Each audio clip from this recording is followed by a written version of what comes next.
Jadi susahnya itu kita sebelum ke sini, ke enaknya sekarang, itu saya bawa dari ATM tahu itu saya bawa ke sekolah anak saya. Saya bawa ke sekolah anak saya dari hari Senin sampai hari Jumat. Semua mama-mama ataupun orang tua yang ada di sekolah anak saya suruh cobain. Akhirnya saya kerja kembali di perusahaan BUMN dan udah manajer saya di situ, udah nyaman banget gitu loh. Jadi sebelum besar seperti ini ya saya mah masih di teras rumah, Pak. Di teras rumah? Di teras rumah, masih ya teras rumah saya mah 3x3.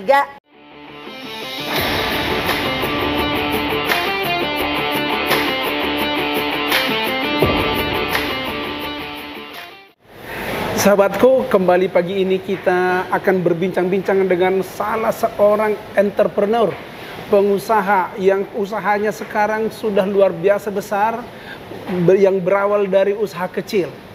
Kita harapkan pertemuan kita untuk kali ini bisa menginspirasi Anda, menyemangati Anda khususnya yang berbakat dan berniat untuk membuka usaha sendiri.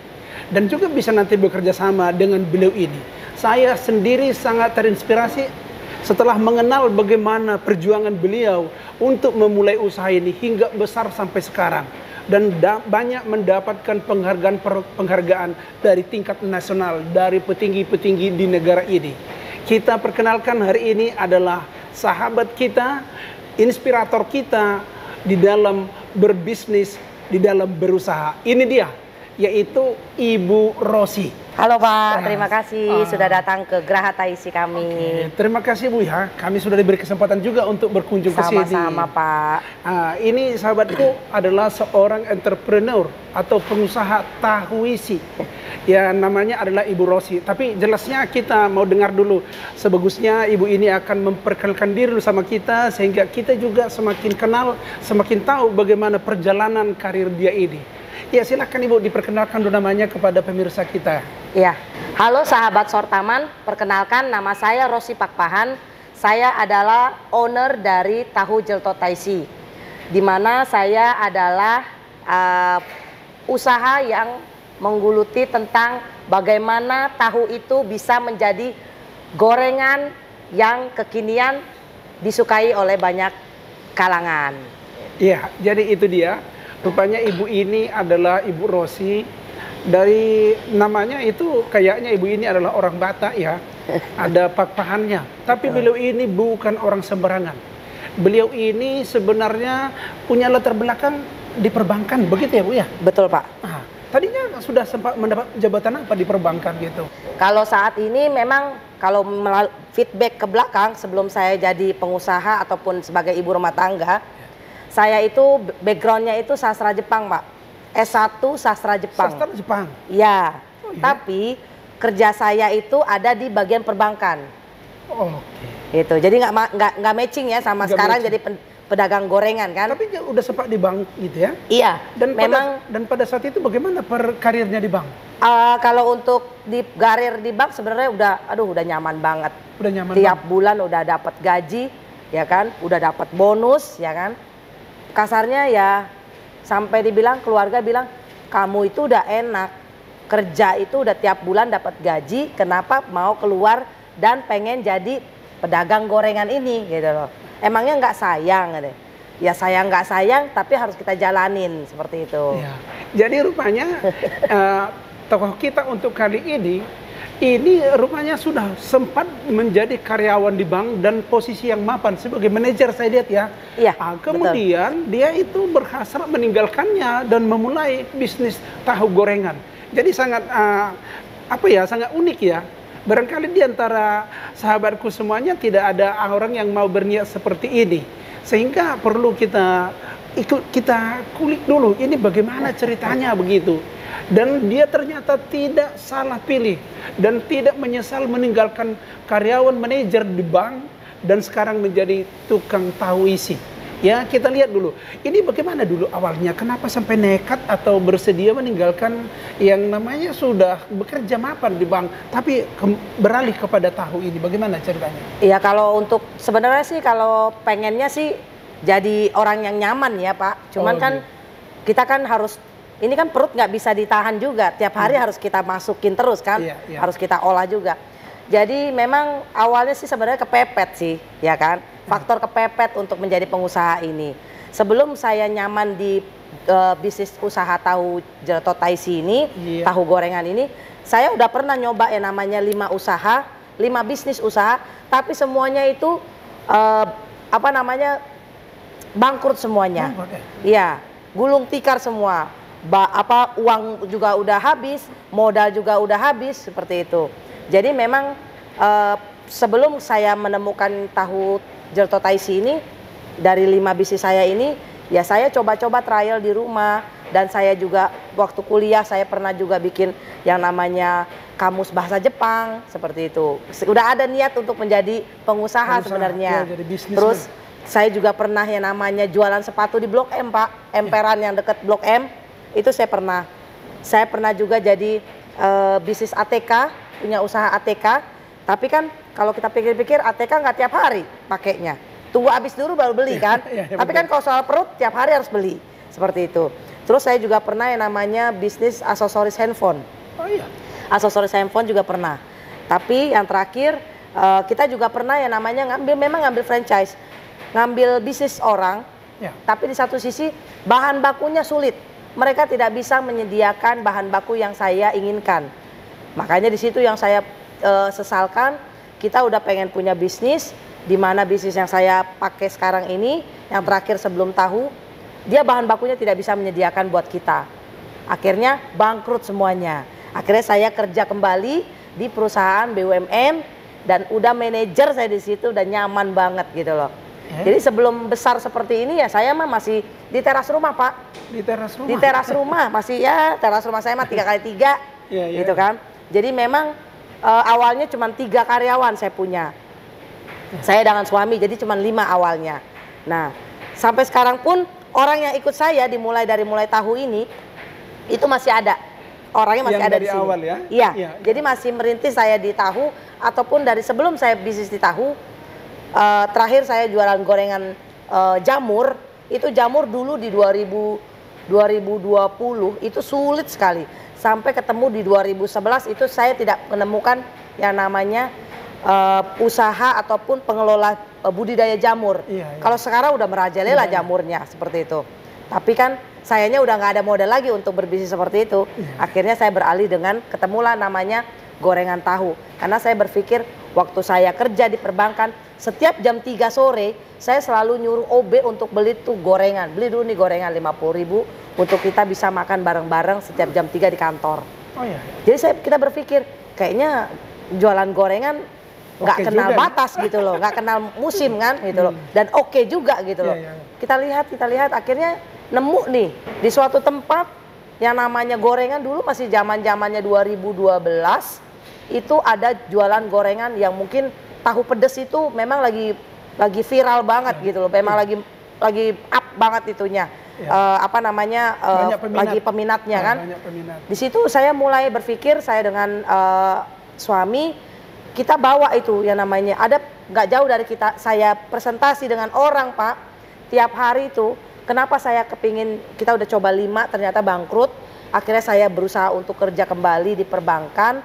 Terus saya udah nyaman, tiba-tiba saya harus keluar karena di satu sisi setiap hari saya di kantoran, saya ketemu sama yang namanya pengusaha, dan pengusahanya itu masih pakai lengan kaos lengan pendek, celana pendek, dan sama hanya buku besar. Buku besarnya mereka itu cuman isinya apa?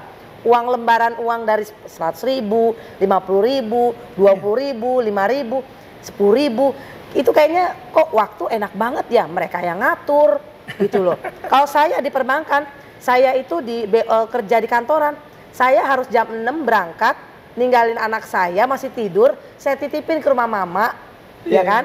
Karena dulu saya belum punya pembantu, ya kan?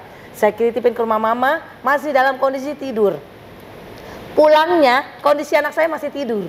Jadi dari matahari belum terbit sampai matahari tenggelam, saya jarang ketemu sama anak-anak. Memang untuk ketemu sama anak-anak saya nggak tahu lagi, karena kan dulu memang masih pakai telepon kan, belum yang namanya video callan. Kalau dulu mah video callan, sekarang udah enak, udah canggih kan zamannya. Udah bisa kita lihat perkembangannya mereka seperti apa. Di zaman saya kemarin, feedback di bisnis saya ini, saya itu harus benar-benar kita harus memulai, nggak enak juga ya. Berangkat ke Jakarta 2 jam, pulang bisa lebih dari 3 jam gitu loh. Jadi memang waktunya habis terbuang di Jakarta, di jalan gitu loh. Nah, kita bisnis ini, saya ketemu dengan suatu pengusaha, tiba-tiba ketemu sama yang namanya bisnis gorengan ini gitu loh. Sampai suatu saat kita lihat kok ini goreng apa sih? Ini jualan apa sih? Sampai kita lihat kok yang jualannya sampai nggak kelihatan Pak, karena dikerubuti sama orang. Oh iya, saking banyaknya yang dan mau menunggu, itulah permasalahannya. Ini apa sih, kok penasaran banget saya gitu loh. Akhirnya apa? Saya bawa pulang itu cemilan tahu itu. Hanya segoreng tahu. Saya bawa, jadi saya ATM. Amati, tiru, modifikasi. Jadi saya bawalah ke rumah. Saya sama suami lah ATM kan itu semua. Gitu. Trial or error lah itu segala macam. Keluarlah inspirasi untuk jadi pengusaha lagi Pak, gitu loh. Akhirnya ditinggalkan banknya. Akhirnya suami saya duluan yang resign. Kebetulan dia juga dari perbankan dan manajer juga Pak. Oh gitu ya. Seperti itu. Oke, jadi sebentar dulu saudara ya, sahabat-sahabatku. Ternyata sebenarnya kalau kita dengar cerita ibu ini bersama suaminya, mereka itu sekolah akhirnya bekerja. Tapi ada gen di dalam tubuhnya, gen sebenarnya sebagai pebisnis. Maka mereka melihat bahwa peluang-peluang bisnis itu dalam segala waktu atau kesempatan melihat ini ada peluangnya begitu ya. Akhirnya mereka itu rela dan memilih untuk meninggalkan pekerjaan di bank itu dan memulai tahu isi yang namanya ini adalah tahu Jeletot Taisi. Mereka sudah memasuki, apakah begitu gampang atau ada juga tantangan-tantangan yang harus dihadapi? Bagaimana? Banyak Pak. Kalau untuk tantangannya itu, aduh, kita udah jalan sekitar 12 tahun hari ini. Sampai tahun ini pun 12 tahun berjalan. Tantangannya itu tidak lepas dari tantangan yang tiap hari kita alami. Salah satunya apa? Bahan baku yang kami pakai itu adalah kacang kedelai, kol, wortel, dan cabai rawit setan namanya. Jadi dari 4 pokok ini, itu sampai sekarang tidak ada yang namanya harga yang stabil. Yang tadinya saya beli kacang kedelai itu harganya mungkin kemarin saya baru beli 10.200. Besok saya beli bisa 12.000. Kebayang nggak Pak? Gitu. Saya harus punya 10 karung. 1 karung itu 50 kilo. Jadi minimal harus ada stok minimal 10 karung untuk produksi kita setiap harinya. Seperti itu. Sementara harga jual nggak mungkin naik Tidak turun mungkin ya? saya langsung naikkan gitu loh. Kan nggak bisa seperti itu. Jadi ya memang kita harus punya hitung-hitungannya. Cabai pun sama, apalagi cabai yang luar biasa parahnya gitu loh. Mungkin kalau yang kemarin saya beli 70.000. Bisa saya pernah dapat yang namanya sekilo itu 100.000. Dan saya pakai 1 hari itu 100 kilo. Kebayang nggak Pak? Biaya operasionalnya itu luar biasa besar. Seperti itu. Jadi memang sebelum kami di sini, itu kami ada di teras rumah yang cuma 3x3, ya kan, dengan 5 karyawan. Seiring waktu berjalan itu bertambah lagi mitra kami, gitu loh. Jadi di tahun pertama kenapa saya bikin yang namanya bisnis kemitraan ini, ya pertama ya legalitas dulu. Sekarang gitu sudah ada loh. bisnis kemitraan ya? Iya, gitu loh. Di tahun pertama kita belum ada Pak. Jadi susahnya itu kita sebelum ke sini, ke enaknya sekarang, itu saya bawa dari ATM tahu itu saya bawa ke sekolah anak saya. Saya bawa ke sekolah anak saya dari hari Senin sampai hari Jumat. Semua mama-mama ataupun orang tua yang ada di sekolah anak saya suruh cobain. Saya bawa selalu pakai kontainer cooler box yang dari Lion Star itu. Saya bawa setiap hari itu 100 pieces ataupun 70 pieces gitu loh. Saya bawa ke sekolah, saya suruh, Pak cobain dong tahu saya, Bu cobain dong tahu saya. Apa komen mereka? Komen mereka itu apes Pak, gitu loh. Apesnya apa? Langsung saya dikasih jong. Bu, tahu lo tuh nggak enak, tahu lo tuh pedes banget, tahu lo tuh tepungnya keras banget, nggak bisa kami makan, asin banget. Tuh, coba kita udah benar-benar kita coba segala macam dengan banyak dengan banyak dari hari Senin sampai hari Jumat saya bawa selalu setiap hari sampai saya kasih free semua segala macam, dan itu trial errornya itu 3 bulan. Setiap hari Senin sampai Jumat saya kasih ke sekolah-sekolah sampai, mah lo kok nggak bosen sih ngasih kita orang tes tahu Iya, lo tes terus. tahu. Padahal kan tahu lo tuh nggak enak gitu loh. Cobain dulu dong Bu, cobain dulu dong Pak. Pokoknya saya udah mukanya udah nggak punya muka lagi deh. Mukanya harus muka tembok gitu loh. Sampai ada titik benar-benar semua orang bilang, Mah, tahu lo tuh udah enak. Mah, tahu lo pedasnya udah ada gurih-gurihnya. Mah, tepungnya udah crunchy banget loh. Mah, pedasnya masih bisa ditoleransi gitu loh. Mah, nggak keasinan. Mulai dari situlah suami saya membikin SOP semua takaran dari bahan tahu kita punya. Gitu. Selama 3 bulan kita kasih trial error segala macamnya. Semenjak sudah punya resepinya, ya, barulah kami buat 1 gerobak Pak. Oh. Gitu. Dari buat 1 gerobak yang kami mulai di awal itu di Jalan Nusantara ini di Pipit gitu loh, di Perumnas Depok 1. Oh, itulah pertama kali kita buat gerobak kita ini. Jadi setelah itu sudah mulai diterima pasar begitu ya? Memang diterima pasar, tapi penjualannya itu tidak sesuai ekspektasi kita Pak. Oh iya. Kita berharap tadinya besar ya kan. Saya bawa 100 pieces tahu aja yang laku cuma 25 Pak. Oh. Sedih juga ya. Maksudnya tapi ya di satu sisi kita ada bangganya juga. Akhirnya dengan sisa tahu ini kita mikir setiap hari kita kok jualan begini ya Pak. Saya bilang sama suami. Ya udahlah nggak apa-apa kita bagi-bagi aja deh sama tetangga di sekitar rumah sama di tetangga-tetangga yang kios-kios kita jualan. Oh ya udah deh. Sampai orang-orang bilang, kok tiap hari lo ngasih kita tahu sih, emang lo nggak rugi ya katanya itu. Ya rugi sih, tapi udahlah daripada sayang mau bazir kita bagi-bagi aja. Jadi buat tetangga-tetangga ataupun orang-orang yang kita kasih, kita beri, mereka mungkin mendoakan juga kali ya, mendoakan kami karena dibilangnya mungkin kita punya usaha kok sering berbagi atau gimana gitu loh. Tapi di satu sisi sayang kalau nggak kita kasih basi dan tidak bisa untuk dipakai ulang lagi kan nggak mungkin. Akhirnya kita kasih ke orang supaya banyak orang juga yang mendoakan. Itu sih prinsip kami seperti itu. Gitu. Nah, terus pada saat awalnya itu sudah olah sendiri tahunya atau pakai tahu yang ada di pasaran begitu bagaimana? Iya, kalau dulu Pak kita belum ada yang namanya bisa bikin tahu sendiri nggak punya. Kita bikin tepung sendiri nggak ada.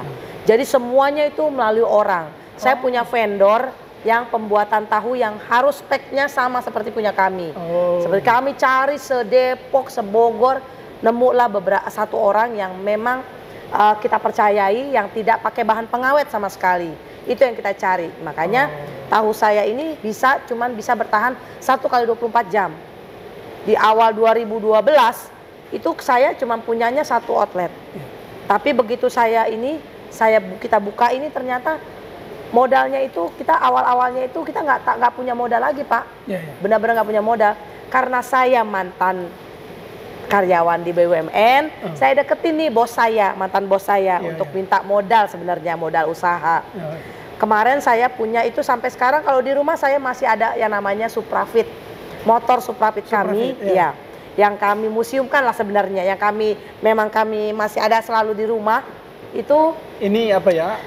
Legenda lah kami, memang dialah yang membantu kami gitu loh. Kami bawa BPKB sama STNK ke leasing. Ternyata leasing cuma ngasihnya 3 juta Pak. 3 juta bikin apa ya, saya bilang gitu. Bikin gerobak nggak cukup, beli bahan baku kurang. Gimana kita mau jualan gitu loh. Ya udah akhirnya saya sama suami beranikan diri untuk ketemu sama bos saya, mantan bos saya ini. Kita kasih ini, saya mau punya usaha begini, saya bilang. Oh ya udah, oke, saya kasih lah ya untuk modal awal 10 juta, dia bilang gitu. Aduh.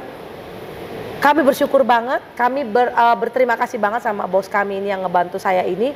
Dengan modal 10 juta saya bisa jualan. Saya bisa punya 1 gerobak gitu loh. Jadi memang awalnya dari 10 juta ini Pak. Dalam jangka waktu 5 bulan, saya udah punya 5 gerobak. 10 bulan? Iya, 5 bulan. Oh 5 bulan? Dengan 5 bulan saya punya 5 gerobak. 5 gerobak ya? Iya. Jadi dari modal 1 gerobak ini, omset penjualannya itu mulai dari 35 tadi pertama, naik dari ke 35 penjualan pieces tahu, naik ke 45, naik ke 50, naik ke 75, naik ke 85, naik ke 150 pieces, 350, 500, sampai tinggi 1.200 per hari saya bisa menjual tahu saya. Akhirnya bisa membuat outlet baru lagi ya? Ya, jadi dari omset pertama ini, dari omset 1 gerobak, saya tambahkan lagi gerobak lain. Saya tambahkan lagi gerobak lain dari omset saya ini. Jadi 5 bulan saya punya 5 gerobak. Dari situlah orang-orang melihat kita punya, ini kayaknya franchise ya, gitu loh. Ini kayaknya bisa dibisnisin ya. Kalau aku mau buka ini gimana ya caranya? Nah, dari situ kami nggak kepingin buka usaha untuk orang lain sebenarnya. Tapi karena orang lain membeli, mengkonsumsi tahu saya, jadinya mereka mulai terinspirasi juga untuk punya bisnisnya.